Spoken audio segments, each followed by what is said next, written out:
Good morning, Larry and Jan here from Hallelujah Bee Farm. We recently came back from the expo, and you're going to see there's other videos out there on this subject, but we're going to try our hand at something.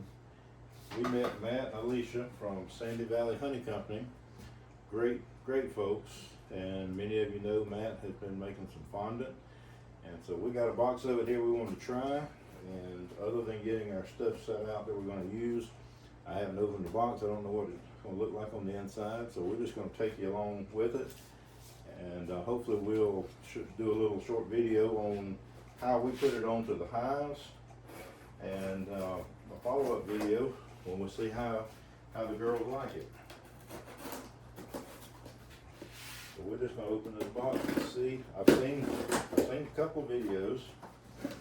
One of the things I heard is just a little bit sticky on the hands, and so we're trying with gloves. So we're going to open up and see how this thing's packaged.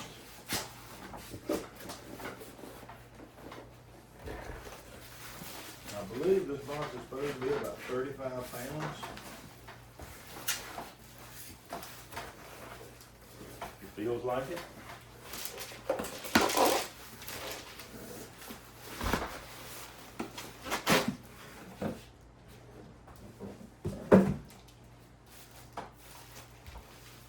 Been sitting inside, not right in front of the heater, but just kind of room temperature since we got back. Today is January the 21st, and so since we came back from Navi, it's been sitting in here at room temperature. So we're going to open it up and see how it cuts. We've got a knife here, we've got some hive tools, and we're just going to experiment on you today. What we're going to try to do, we've got some gallon bags, it's Aldi Ziploc gallon bags, and we're going to try, we have run hive live in the 2.2 pounds, I believe, and so we're going to try about 2 pounds in a bag, and we might do a little bit different.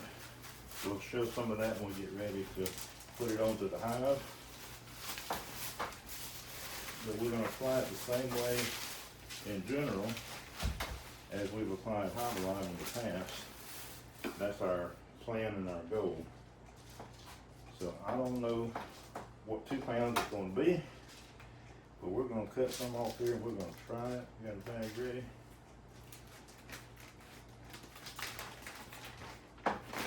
We've got our scales over there, so we're shooting for about 2 pounds.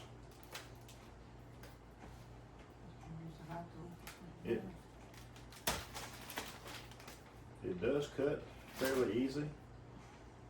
A hive tool, putting it in chunks might be a little better to get it in the bag. We're going to try that as well. I did a hive tool collection while I was at Navi.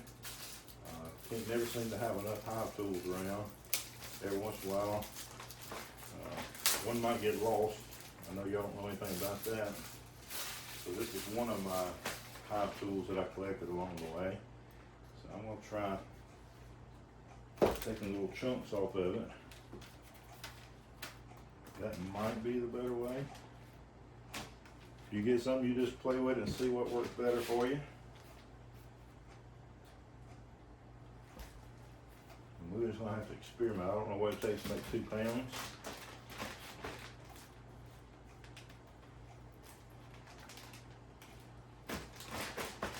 Let's see what we're getting to. We're going to just try flattening that out, rolling it out. We actually we have a feeder, homemade feeders on our hives, so it being a certain thickness really isn't a big deal for us because we're not putting it directly on the frame. What we got? What was it? Over a pound. Alright, that's a little over a pound, so that's going to be a pretty full bag of.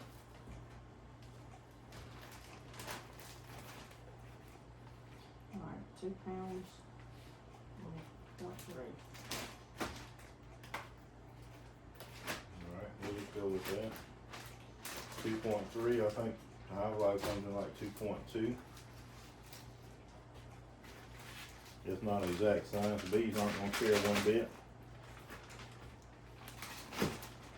It'd be a good time to try it because we have put some fondant on already and changed a couple of bags, so they're in the, of course there's nothing going on here in South Carolina. We're about ready to hit a big freeze.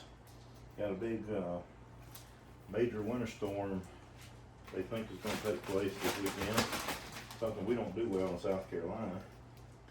It looks like our temperatures are gonna be below average for the next couple of weeks. So we want to try to make sure we got some good fondant on there, give them girls something to eat. We'll do about one more here. We're going to try rolling this out and see how that process works. I will say this is very easy to work with, whether you're cutting with a knife or just with the hive tool. It's got a good consistency. It stays together.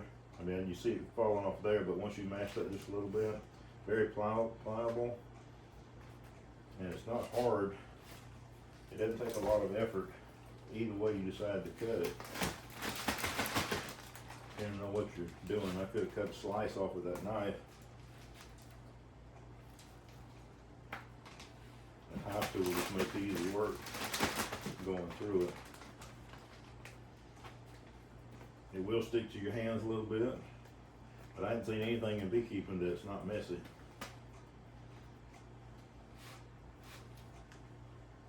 Main thing is if it works well with the hive, give the girls plenty of something to eat, and it's got a lot of stuff in there to be helpful for them. Alright, let's take one of those and see what this process is going to look like. I might see if I can get this camera in just a little bit closer for you to be able to see.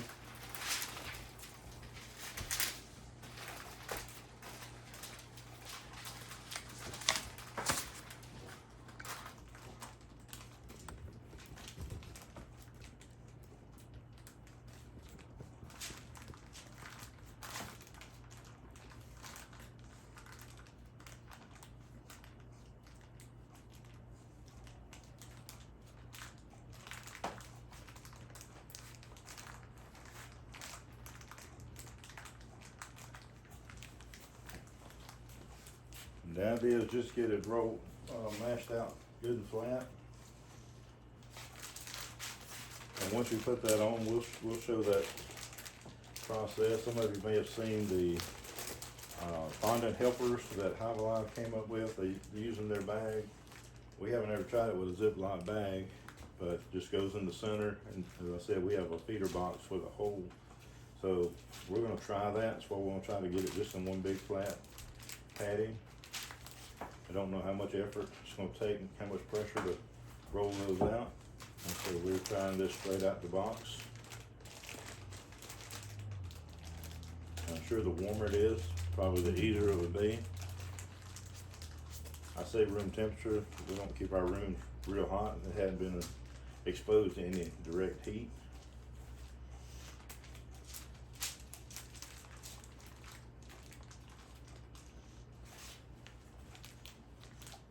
I need to try to put my big hand on that and see what it does. No, your hand's not that. I got it clean.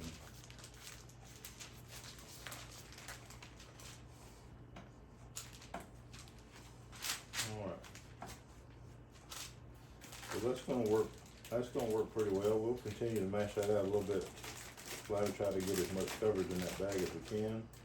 And we'll show that process as we put it in. Probably work better whenever it's a little warmer.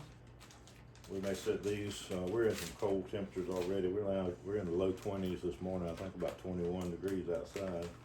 So we'll sit in front of the heater and get them warmed up and see if we can flatten those out good. That looks like so far it's gonna work great. And as I said, we'll use that fondant helper, and it just makes a little hole, puts in there and turns upside down over a hole in that feeder box, and they can come up in there and go to it.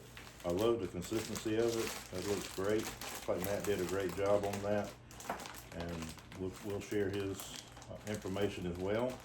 And we'll appreciate being able to get that and use it. We're excited about trying it on the hives and see what those girls think about it. And so we're gonna continue on to try to get this block in bags. And then we'll warm those up a little bit and roll them out good. And we'll give you a little update maybe before the end of this video.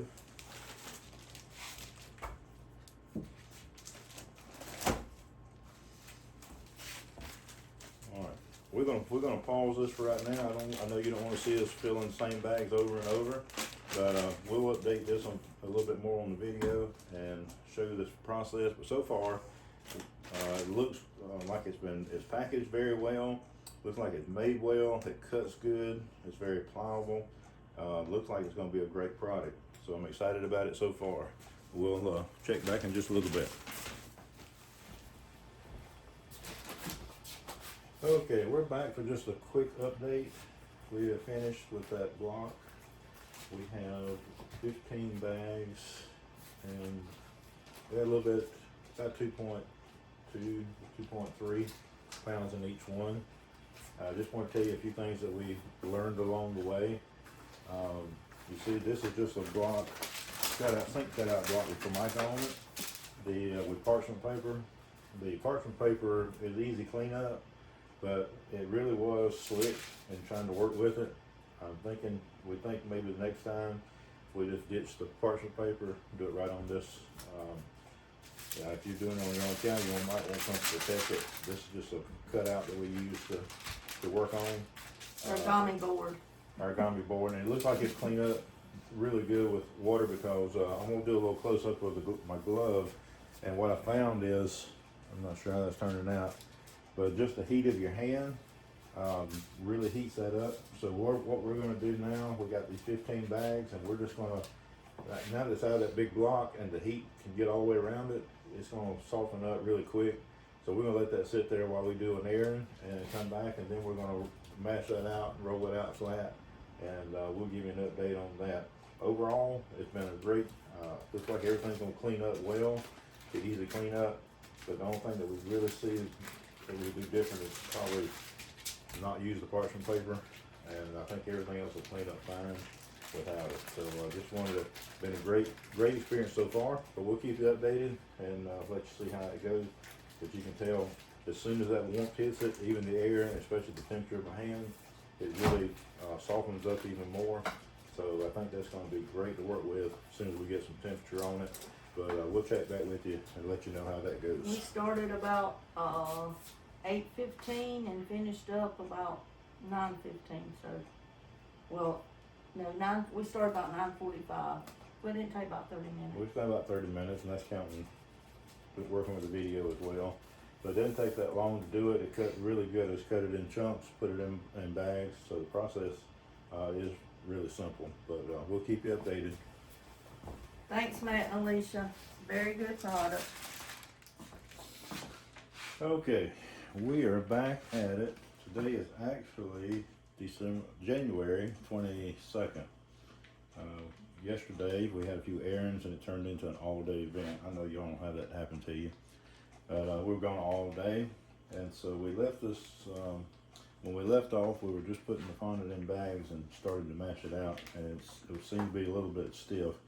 Now all of our rooms aren't heated the same, so we just put it in a warmer place near the heater and let it sit. And so we got back to it this morning, just finished finishing up on the last bag. This is some of the ones we've already done. Looks like that's going to work great. Once you get the temperature up a little bit, it does great. Mash it out by hand. I'm using a bottle to roll it out some. I've seen people put it down, mash it with the foot. I don't think all that pressure is necessary. It seems to be doing well with the hands. Just spread it out. You can move it around easy. Like I said, once you get that little bit of temperature on it, it's kind of like putting it in your hand.